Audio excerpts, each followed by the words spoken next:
I'm Eric Hoffman. I'm president, and actually I'm chief operating officer of Hoffman Media. My mother, Phyllis, would probably kill me if I was taking the title of CEO. But this is a privilege for me. My mother spoke, I believe, at the first ACT experience. And my twin brother, who's our chief content officer, he spoke, I guess, a year or two ago. And after 6 years, Samir finally was able to get me over here. Oxford is not a tough place to come visit, by the way. So I've got a little video that we've got up on our website, and it does a good job of telling you a little bit about the company. And then I've got just a few thoughts that I'll share so that we can spend more time diving into this. But let's see if I can get this to work.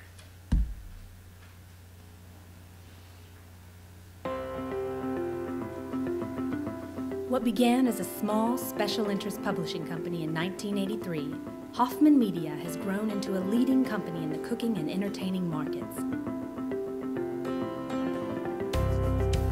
Founded by Phyllis Hoffman DiPiano, the company today publishes 10 magazines reaching over 1 million readers with its editorial focus in the travel, entertaining, cooking, and decorating markets.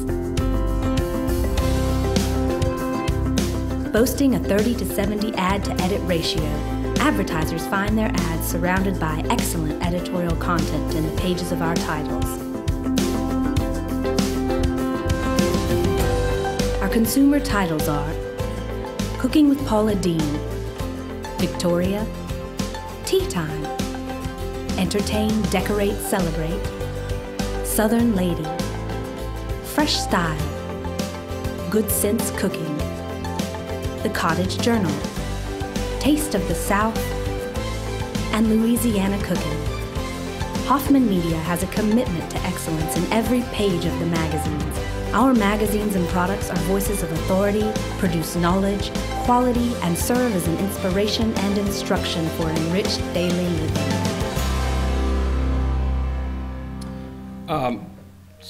So we developed that internally. We've got a video studio as one of many things that we do.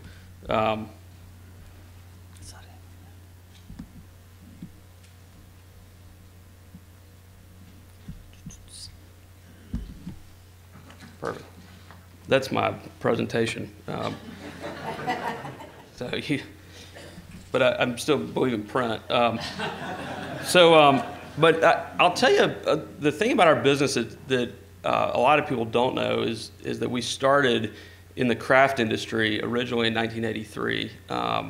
My mother was an avid cross-stitcher and felt like there really wasn't a good magazine that served her needs, and so she decided to start one. And over the years, we developed that business. She actually sold it in 1992 to a roll-up that ultimately became part of Prime Media.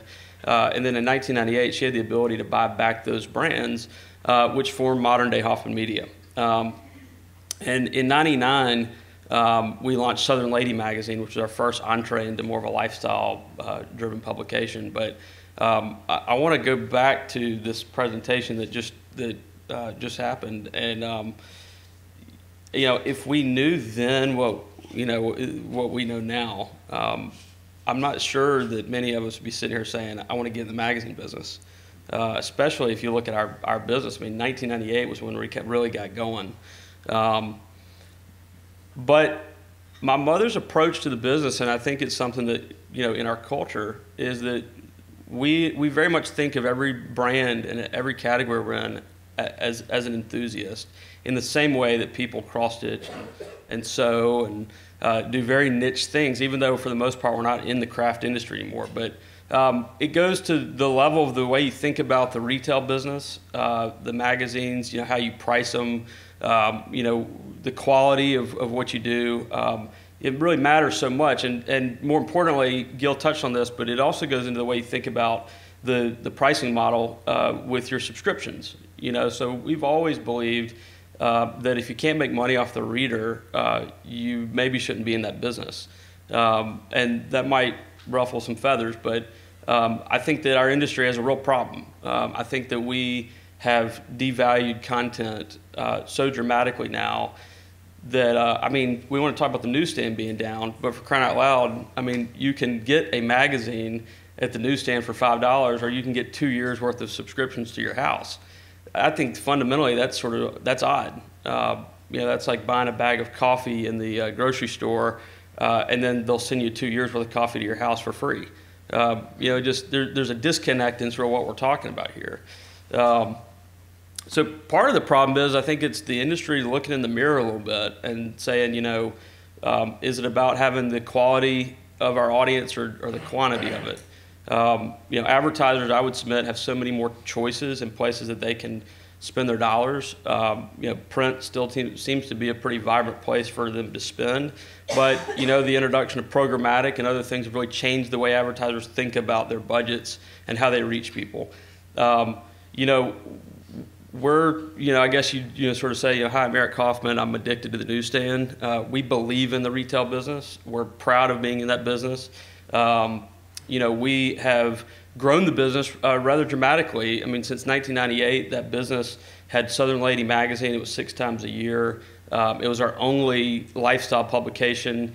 This year, we'll, I believe, put 146 issues to the newsstand between periodical and SIPs. Well over 50 of them will be SIPs.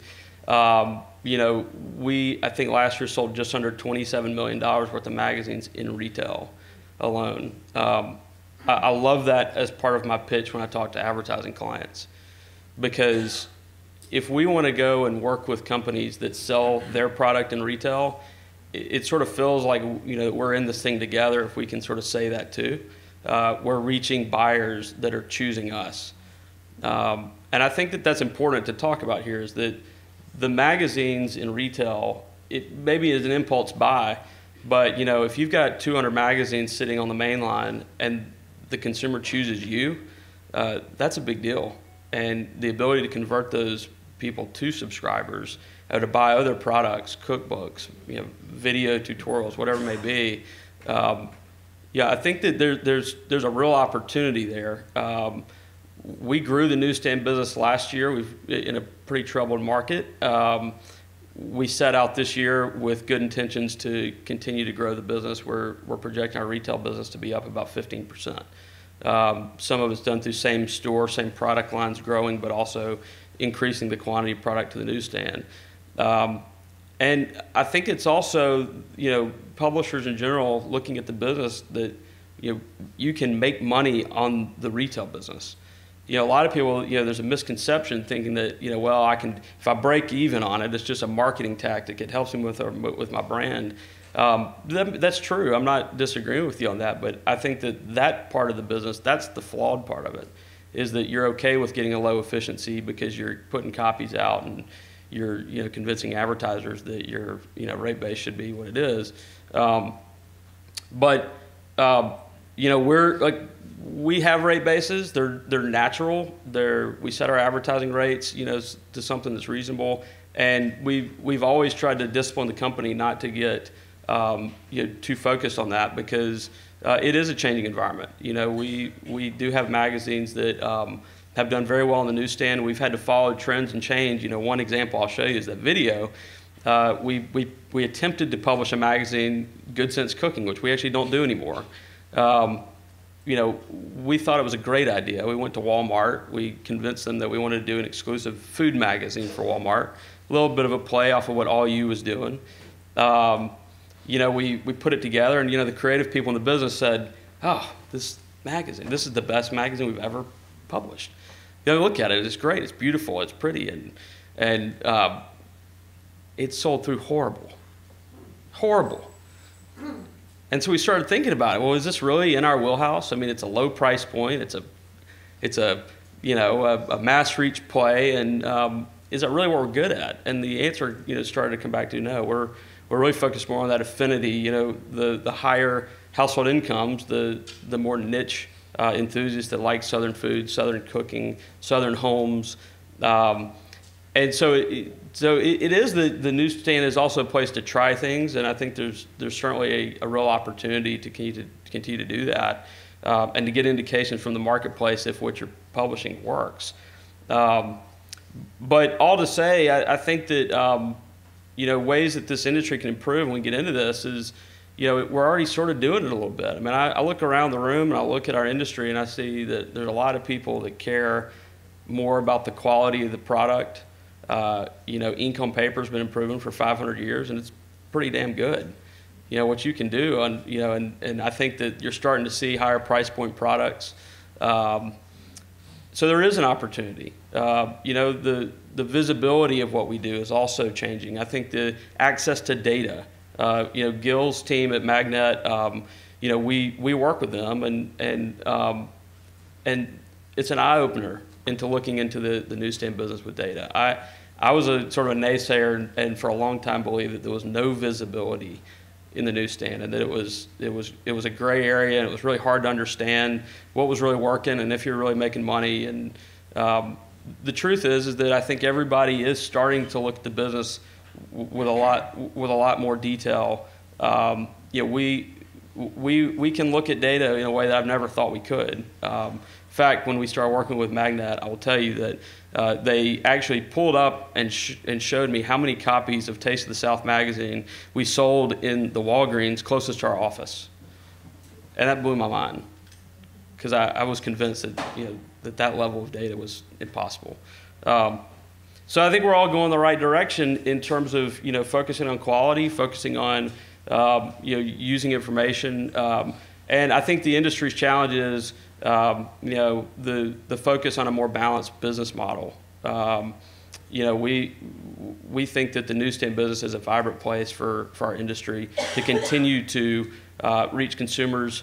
It's a great business to be in if you run it right, and evidenced by our desire to continue to grow it. So I think these trends we're seeing on a macro level, some of it is, that there has been trouble with the distribution channels. But I will submit to you that I think that it has so much to also do with the fact that publishers for several years have given magazines away for near nothing.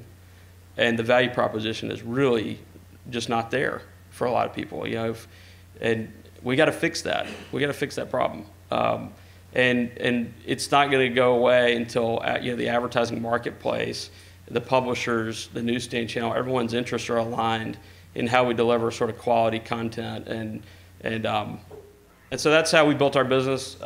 We have about 10% of our revenue is advertising. We'd like for that to grow and be a bigger number, but it also is sort of a nice business to have a very well-balanced business. Newsstands about 40% of our revenue. Subscriptions makes up a nice majority of that, and then we have our advertising business, and we see most of our magazines have a pretty close newsstand subscription breakdown within our paid circ. We got about 1 million total paid circulation across our company. It's about 40% newsstand, 60% subscription.